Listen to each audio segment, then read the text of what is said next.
বোঝেন নাই কথা? ওই রকম একটা হাদি নামের ছেলে এই বাংলাদেশের 18 কোটি মানুষের প্রয়োজন নাই, একটাই যথেষ্ট, কথা ঠিক কিনা? একটাই যথেষ্ট, সারা বাংলাদেশটাকে নাড়ায় দিয়েছে, সারা বিশ্বকে নাড়ায় দিয়েছে। ওটাও একটা মায়ের পেট থেকে জন্মগ্রহণ করা সন্তান, আর যেটা শুটার করেছে, গুলি করেছে, সেটাও একটা মায়ের সন্তান। তারও বাবার পরিচয় আছে, এরও বাবার পরিচয় আছে, কিন্তু দুই বাবার পরিচয়ের মাঝে আসমান জমিন ব্যবধান। যে শুটার করেছে তার বাবা আজকে জেলে, মা জেলে, বৃদ্ধ বয়সে, সন্তানের কারণে। কিসের কারণে? সন্তানের কারণে। বাবা জেলে, মা জেলে। কি সন্তান জন্ম দিয়েছো বাবা, কি সন্তান জন্ম দিয়েছো মা, যে সন্তানের কারণে তোমার মতো বৃদ্ধ বয়সে বাবা মাকে আজকে জেল খাটতে হয়। আবার হাদির মতো সন্তানের বাবা যদিও দুনিয়াতে নাই, কিন্তু দোয়ার কোনো শেষ নাই। এই জন্য সুসন্তান আর কুসন্তান, ওই যে ছেলেটাকে মারলো, কি তার অপরাধ ছিল, কি অন্যায় ছিল? আমার জানা মতে যুবক নামের যতগুলি মানুষ আমি আমার জীবনে দেখেছি, কিন্তু তার কথার মাঝে সবসময় আমি বিমোহিত হয়ে যেতাম। প্রত্যেকটা কথা ইনসাফপূর্ণ কথা, প্রত্যেকটা কথা মানুষের মঙ্গলের জন্য কথা। কিন্তু আজকে তাকে জীবন দিতে হলো আর একটা জানোয়ার নামের মানুষের কাছে। কিন্তু আমার আল্লাহ তাআলা ডাক দিয়ে বলেন, وَمَن يَقْتُلْ مُؤْمِنًا مُتَعَمِّدًا فَجَزَاؤُهُ جَهَنَّمُ خَالِدًا فِيهَا وَغَضِبَ اللَّهُ عَلَيْهِ وَلَعَنَهُ وَأَعَدَّ لَهُ عَذَابًا عَظِيمًا। সূরা নিসার 93 নম্বর আয়াতে আল্লাহ বলেন, যে ব্যক্তি কোনো মুসলিমকে, মুসলমানকে, মুমিনকে সে জেনে শুনে হত্যা করলো, তার শাস্তি হলো জাহান্নাম। কি শাস্তি? কি শাস্তি? জাহান্নাম। একটা প্রশ্ন করি, যে ছেলেটা মারলো, গুলি করলো, ওর পাকা মইয়ে কি ধান দিয়েছিল? ওর পাকা ধানে কি মই দিয়েছিল? ওর কাছে কোনো লেনদেন আছে? ওর কোনো সমস্যা আছে? কিন্তু ও কার জন্য একটা জীবনকে শেষ করে দিল? কার জন্য? কিসের জন্য? বাকি জীবন কি দেশে আসার আর কোনো শক্তি আছে? ও মুসলমান, এই জন্য আল্লাহ তাআলা ডাক দিল, যাতে সে সর্বদা থাকবে, আল্লাহ তার প্রতি গজব নাজিল করবেন। কি নাজিল করবেন? গজব নাজিল করবেন। আল্লাহ বলেন তাকে লানত করবেন, নগদিবাল্লাহু আলাইহি ওয়া লানাহু, তার উপর আল্লাহ লানত, তার উপর গজব, তার পুরস্কার হলো জাহান্নাম। আল্লাহ বলেন তার জন্য মহা শাস্তি আমি আল্লাহ প্রস্তুত করে রেখে দিয়েছি। কি করে রেখে দিয়েছি? বড় বড় 5টা গুনাহ। কয়টা গুনাহ? আরো অন্য অন্য হাদিসে আরো বড় গুনার কথা বলা হয়েছে, কিন্তু বুখারী শরীফের 6871 নম্বর হাদিসে এখানে 4টে বড় বড় গুনার কথা আসছে। 1 নম্বরে কাবাইরুল ইশরিকু বিল্লাহ, আল্লাহর সঙ্গে যে শরীক করে, শিরক করে, এটা যতগুলো গুনাহ আছে তার মধ্যে কি বড় গুনাহ। 2 নম্বরে ওয়াকাতলুন নাফস, মানুষকে যে হত্যা করে, বড় গুনার মধ্যে 2 নম্বরে এটা হলো বড় গুনাহ। প্রাণীকে হত্যা করা, মানুষকে হত্যা করা।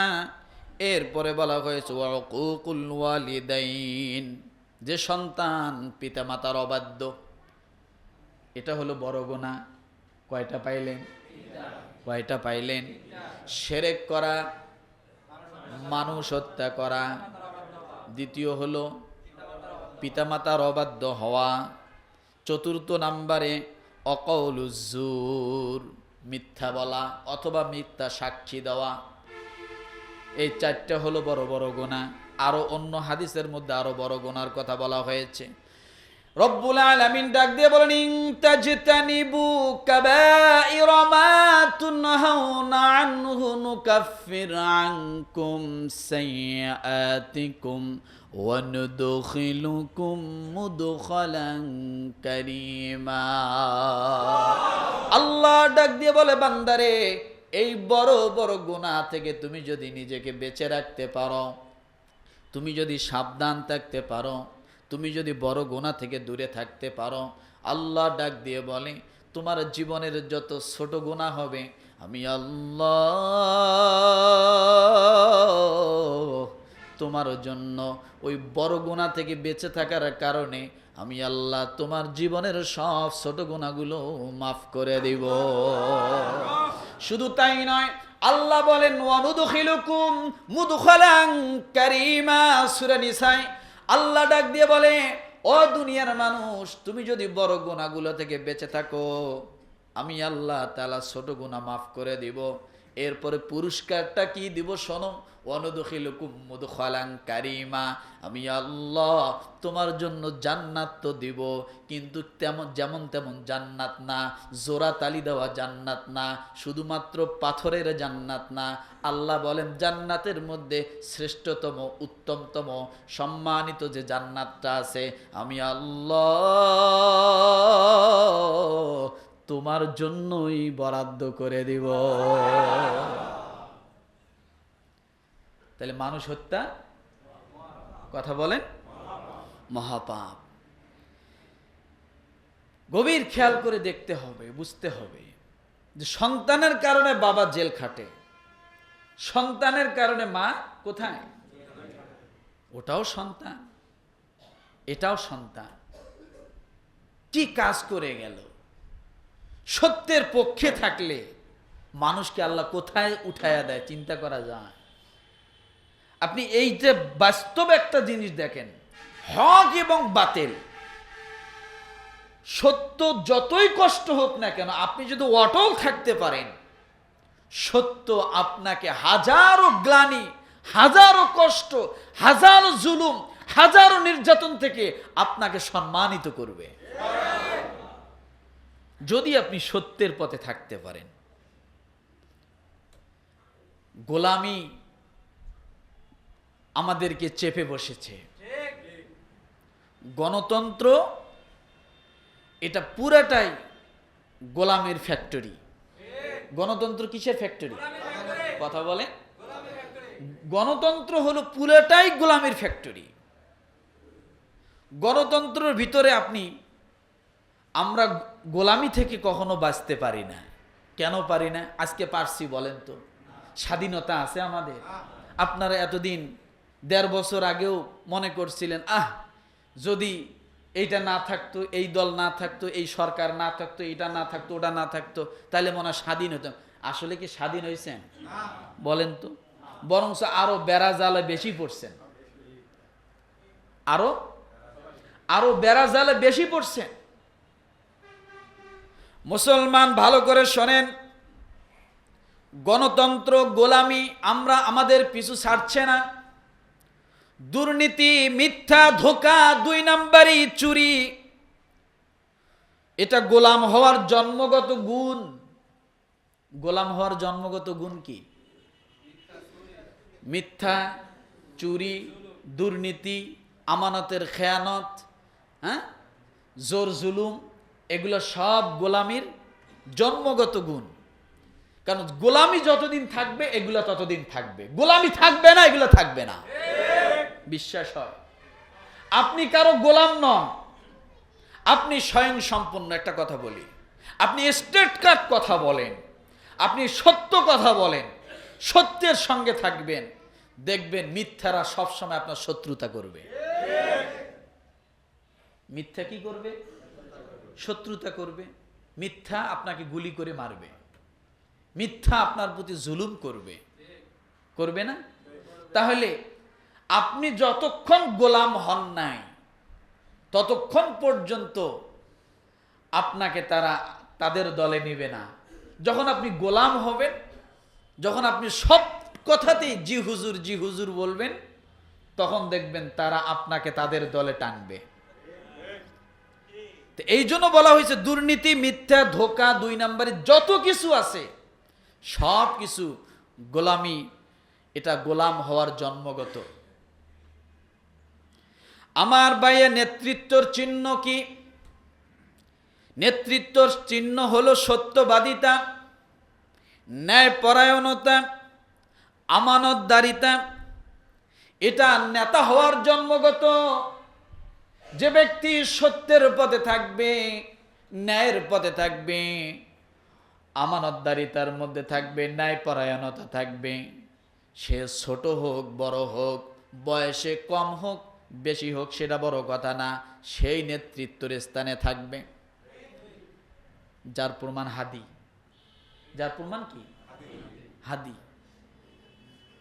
তার সম্মান, তার মর্যাদা, তার স্থান আর অবস্থান, যদিও মরে গেছে তারপরও যে স্থানে যা দাঁড়িয়েছে বাংলাদেশে, আমার মনে হয় 20 বছরে এই পর্যায়ে যেতে পারবে না। পারবে?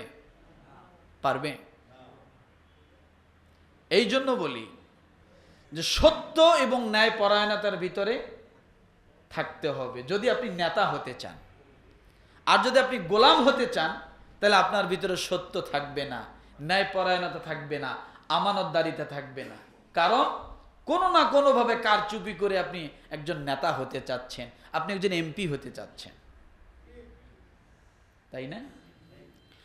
আমার ভাইয়েরা ভালো করে বোঝেন, সত্যবাদী এবং ন্যায়পরায়ণের ত্রুটি হলো,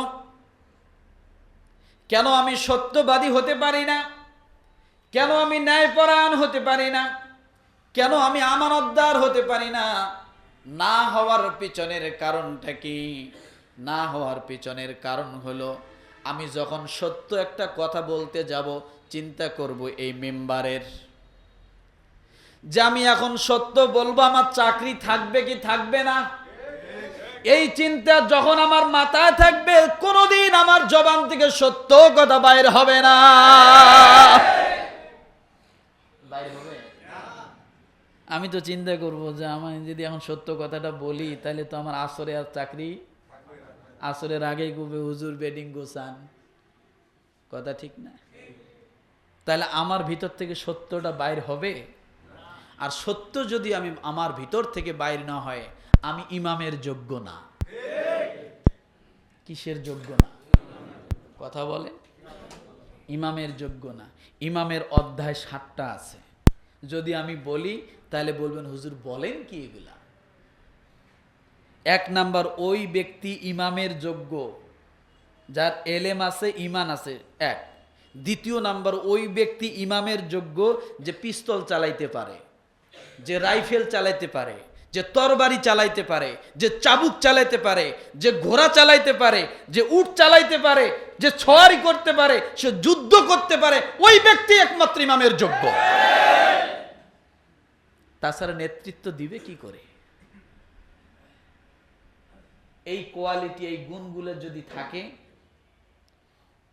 তাহলে সমাজের দুর্নীতিবাজরা তাকে ভয় করবে, আমানতের খেয়ানতদাররা তাকে ভয় করে বাঁকা চোখে দেখবে, আর তখন তার জবান থেকে শক্ত কথা, হক কথাগুলো বাইর হবে। আমার মসজিদে নাই, অনেক মসজিদে আছে, এখনো খতিব লাঠি হাতে নিয়ে খুতবা দেয়, আর লাঠি একটা রাখা এটা সুন্নাহ। খতিব যখন খুতবায় দাঁড়াবে হাতে কি থাকবে? কি থাকবে? লাঠি। এটা সুন্নাহ। কেন জানেন? একজন মানুষ শিক্ষিত, তার ডকুমেন্ট হলো তার পকেটে কলম থাকা উচিত। কি থাকা উচিত? তাহলে বোঝা যাবে লোকটা কিছুটা লেখাপড়া জানে, যার কারণে তার হাতে কি আছে? পকেটে কি আছে? কলম আছে। এটা তার একটা দলিল। একজন যোগ্য ইমাম হওয়ার জন্য তার অনেকগুলো কোয়ালিটি থাকা দরকার। তার মধ্যে এটা একটা কোয়ালিটি, তার যুদ্ধ প্রশিক্ষণ থাকা লাগে। আর এখন যুদ্ধ প্রশিক্ষণ তো দূরের কথা, একটু শক্ত কথা বললেই হুজুর জঙ্গি। ওটা তো পরে, একটু শক্ত কথা বা শক্ত কথা বাদ। হুজুর হুজুরের মতো করে বয়ান করতেছে, কোরআন হাদিসের বয়ান করতেছে, কারো মাথার উপর দিয়ে যদি ওই কথার একটা কথা যায়, তখন বলো হুজুর আমাকেই বলতেছে, হুজুরে রাখা যাবে না। আছে না নাই? হক কথা বলা এবং হক কথা শোনার মতো যতক্ষণ পর্যন্ত ব্যক্তি মানুষ মানসিকতা তৈরি না হবে, ততক্ষণ পর্যন্ত ওই দেশ ওই জাতি কখনোই উন্নতি লাভ করতে পারে না। কখনোই না, কখনোই না। যতক্ষণ পর্যন্ত শরীরের ভিতরে সিরিঞ্জ নেওয়ার শক্তি সাহস আপনার না থাকবে, ততক্ষণ পর্যন্ত ওই রোগী কখনো সুস্থ হওয়ার আশাই করা যায় না। এখন আপনি যদি ডাক্তারের কাছে বলেন, ডাক্তার সাহেব আমি রোগী ঠিক আছে, আমি অসুস্থ ঠিক আছে, আমি ডায়রিয়া ঠিক আছে, কলেরা হয়েছে, সব ঠিক আছে, কিন্তু স্যালাইন দেওয়া যাবে না। কথা বোঝেন নাই মনে হয়? কি দেওয়া যাবে না? স্যালাইন দেওয়া যাবে না। কেন? বলে স্যালাইন দিলে কি করবে? সুই ঢুকাবে, স্যালাইন দেওয়া যাবে না। বলেন ডাক্তার কিভাবে রোগীটাকে সুস্থ করবে? কিভাবে করবে? তাহলে স্যালাইন নেওয়ার মানসিকতা থাকতে হবে, আর স্যালাইন ঢোকানোর অভিজ্ঞতাও থাকতে হবে, তাহলে রোগীটা কি হবে? সুস্থ হবে। আজকে নেতৃত্ব নেতৃত্ব নেতৃত্ব নিয়ে দেখেন পারাপারি। কিছুদিন আগে মিছিল গেল, অবৈধ নমিনেশন মানি না, মানব না। আচ্ছা নমিনেশন পাইছে, নমিনেশন দিছে, এটা আবার অবৈধ হলো কেমনে? তার মানে বোঝা গেল তল দিয়ে কিছু হইছে। তাদের কথাই বোঝা যাচ্ছে তল দিয়ে কিছু, বস্তা ভরে বা ব্যাগ ভরে, বিপকেস ভরে কিছু দিছে, নমিনেশন পাইছে। এটা তাদের কথাই বলছে, আমার কথা না, তাদের কথাই বলছি। তাহলে এইভাবে যদি নমিনেশন নিয়ে নেতা আর এমপি হওয়া যায়, ওই নেতার এমপি সমাজের মানুষকে কি দিবে? কি দিবে? সে তো চোরাগলির পথ দিয়ে আসছে, তাই না? তাহলে সে দিবেটা কি? কিন্তু হাদি যেটা চেয়েছিল, আমি তার একটা দোয়াই শুনলাম, ডাক দিয়ে বলতেছে, আল্লাহ লোভের কারণে রাজনীতি করি না। আয় আল্লাহ এমন কোন মনের মধ্যে খায়েশাত দিও না, যে খায়েশাতের কারণে লোভের পিছনে পড়ে যায়। তোমার কাছে এমন খায়েশাত আমি চাই না। আয় আল্লাহ এমন কোন যোগ্যতা দিও না যা মানুষের ক্ষতি হয়, এমন কোন মাথায় এমন কোন কুবুদ্ধি দিও না যা মানুষের প্রতি ক্ষতি হয়। এমন ভাবে আল্লাহর কাছে দোয়া করতেছে। ইনসাফের একটা রাষ্ট্র চেয়েছিল, আর কিছু না। কিন্তু ইনসাফ চাইতে চাওয়ার কারণে আজকে কি হয়ে আসতেছে? কি হয়ে আসতেছে? যুগ যুগ ধরে এই রকম থাকবে, এটা শুধু বাংলাদেশের শত্রুদের মাথা ব্যথা না।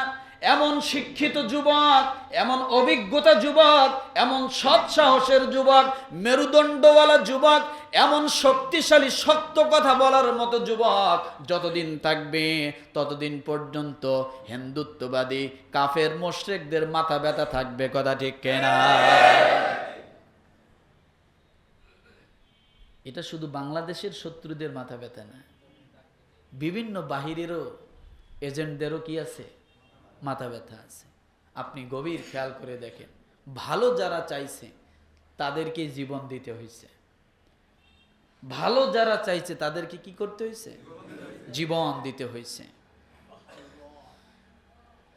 লেয়াজু না করলে, অন্যায় পথে চোরা পথে না গেলে মানুষ এখন আর বড় হতে পারতেছে না। চোরাই পথ ছাড়া মানুষ বড় হতে পারতেছে না।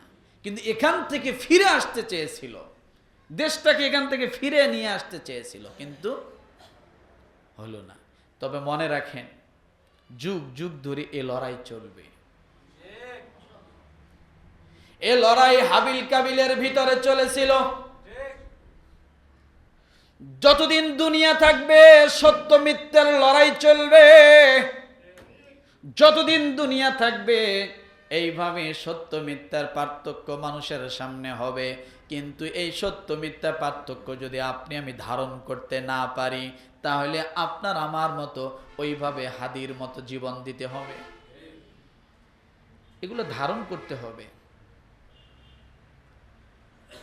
আমি বলি, শুধু দাড়ি টুপি পাঞ্জাবি এটাই শুধু ইসলাম বল তা না। ইসলামের অনেকগুলো ক্যাটাগরি আছে। ইসলামের অনেকগুলো ক্যাটাগরি আছে।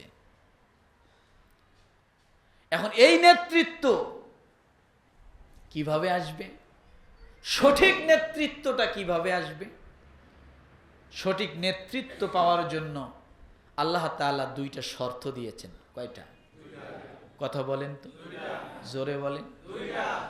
আল্লাযীনা ইউমিনুনা বিল গায়বি ওয়া ইউকিমুনাস সালাতা ওয়া মিম্মা রাযাকনাহুম ইউনফিকুন।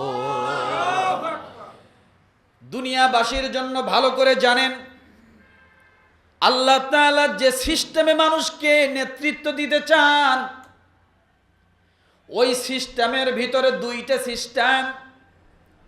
এক নম্বরে আল্লাহর সিস্টেম হলো শিক্ষিত মানুষগুলোকে আল্লাহ নেতৃত্ব দিতে চান, অশিক্ষিত মানুষকে আল্লাহ কখনো নেতৃত্ব দিতে চান না। আল্লাহর সিস্টেম কি? কথা বলে না, শিক্ষিত। যার কারণে রব্বুল আলামিন এই দুনিয়ার জমিনে মুহাম্মদ রাসূলুল্লাহ সাল্লাল্লাহু আলাইহি ওয়াসাল্লামকে যখন নেতা বানাবেন, নেতা বানানোর আগে সর্বপ্রথম আল্লাহ জানায় দিলেন ইকরা। কি? ইকরা, ইকরা বিসমি রাব্বিকাল্লাযী খালাক, খালাকাল ইনসানা মিন আলাক, ইকরা ওয়া রাব্বুকাল আকরাম আল্লাযী আল্লামা বিল কলম। সুবহানাল্লাহ। তাকে নেতৃত্ব দেওয়ার আগে আল্লাহ বলছে, নবী আপনাকে আমি শিক্ষিত বানাতে চাই। কেন? আপনাকে আমি নেতা বানাবো। কি বানাবো? আপনাকে আমি নেতা বানাবো। যার কারণে সর্বপ্রথম আমার নবীর কাছে, আমার রাসূল সাল্লাল্লাহু আলাইহি ওয়াসাল্লামের কাছে আল্লাহ কি প্রেরণ করলেন?